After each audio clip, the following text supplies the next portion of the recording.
अब हम आपको मध्य प्रदेश के नरसिंहपुर का हाल दिखाते हैं, जहां एक पोस्टमार्टम भवन की जर्जर इमारत बड़ा मुद्दा बन गया। एक तरफ मुर्दा घर के लिए मुर्दा पड़ा सिस्टम, तो दूसरी तरफ अस्पताल में ही किया जा रहा पोस्टमार्टम आम लोगों की परेशानी की वजह बन गया। आप सोचिए कितनी बुरी हालत है।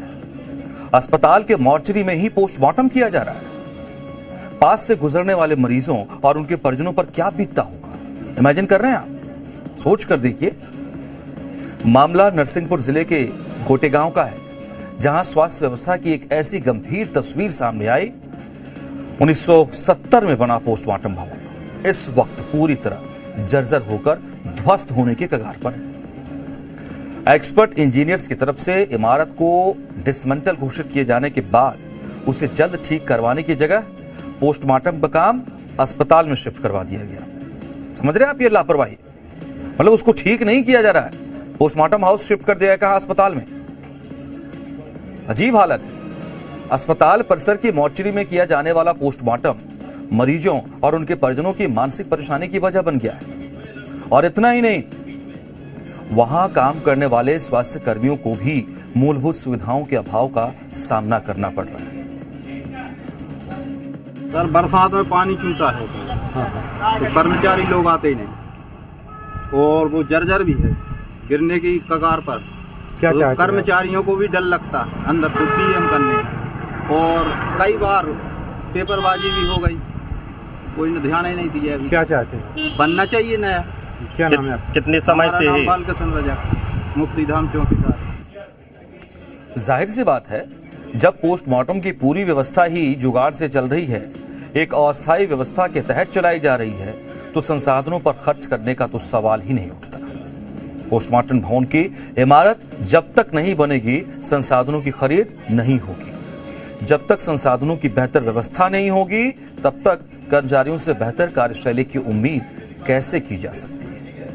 आपको जानकर हैरानी होगी, नए पीएम भवन के निर्माण के लिए 10 लाख रुपए की राशि स्वीकृत होने की बात भी सामने आ रही है। बावजूद इसके निर्माण कार्य अब तक शुरू नहीं हुआ। काफी समय बीत चुका है। आखिर फाइलें कहां, किस दफ्तर के किस कोने में अटकी हैं, कोई बताएगा? ये किसी को नहीं पता चल रहा है। जब पोस्टमार्टम भवन के लिए 10 लाख रुपए की राशि स्वीकृत की जा चुकी है, तब भी निर्माण कार्य क्यों नहीं शुरू हो रहा है? बड़ा सवाल है, आखिर प्रशासनिक प्रक्रिया में ये देरी क्यों हो रही है? वजह क्या है? किस दफ्तर में अटकी है फाइल? जिम्मेदार आखिर कब जागेंगे? ऐसा भी नहीं है, इस मामले की जानकारी इलाके के बड़े लोगों को नहीं है। सिस्टम में ऊपर से लेकर नीचे तक सबकी जानकारी में यह मामला है, लेकिन फिर भी कोई कुछ नहीं कर पा रहा। सब लाचारी जाहिर कर रहे हैं। सब बस नए भवन के निर्माण के लिए संबंधित विभाग से पत्राचार की बात कर रहे हैं, कॉरेस्पॉन्डेंस कर रहे हैं। तो नरसिंहपुर की पब्लिक परेशान हो रही है। अभी विगत 1 साल से हमको पोस्टमार्टम में बहुत दिक्कत आ रही है।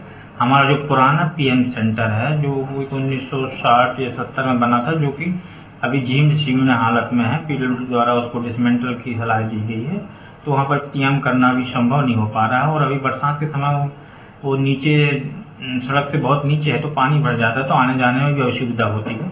तो अभी जो हमारी हमारी हॉस्पिटल है, वहाँ पर जो हमारी मर्चरी है, अभी वहीं पर हम पोस्टमार्टम कर रहे हैं।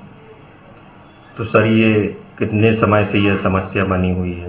विगत 1-1.5 साल से समस्या बनी हुई है। हमारे डॉक्टर्स वहाँ जाने में उनको बहुत दिक्कत हो रही है, पानी भर जाता है, तो वहाँ पोस्टमार्टम करना संभव नहीं हो पा रहा। इसलिए हमने अपने CMHO सर और अपने SDM मैडम और नगर पालिका को हमने उसमें लिखित में आवेदन दिया था कि हमको पोस्टमार्टम नया बना कर दें, जिससे हमको इस समस्या से निजात मिल सकते हैं।